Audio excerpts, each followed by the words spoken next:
करवीर तालुक्यातील आंबेवाडी इथं पाणंद रस्त्यावर खुलेआम दारू आणि गांजाचं सेवन करणाऱ्या तरुणांना इथं बसू नका असं सांगत सरपंच सुमन पाटील यांचे पती माजी सरपंच मारुती गणपती पाटील आणि त्यांचे भाऊ तुकाराम गणपती पाटील यांनी हटकलं होतं. तसंच याबाबत पोलीस ठाण्यात तक्रारही दाखल करण्यात आली होती.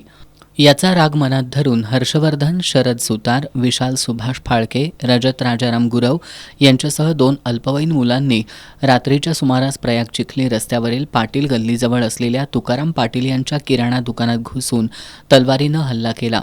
हल्ल्यात तुकाराम पाटील यांच्या हाताचं बोट तुटलं तर मारुती पाटील यांच्या खांद्यावर आणि कोपरावर वार झाले. यामध्ये दोघेही गंभीर जखमी झालेत. आमदार सतेज पाटील यांनी आज जखमींच्या घरी भेट देऊन त्यांच्या प्रकृतीची विचारपूस करून कुटुंबियांना धीर दिला. कोल्हापूरमध्ये गांजा आणि तत्सम नशेविरोधात सातत्यानं आवाज उठवूनही प्रशासनाकडून ठोस कारवाई होत नाही. त्यामुळं गुंड प्रवृत्तीच्या तरुणांचं मनोबल वाढतंय. प्रशासनानं आता कठोर मोहीम राबवून नशेबाजांविरोधात निर्णायक कारवाई करावी अशी मागणी आमदार पाटील यांनी केली आहे. यावेळी गोकुळचे संचालक बाबासाहेब चौगले आणि वडणगेचे माजी सरपंच सचिन चौगले आदी उपस्थित होते.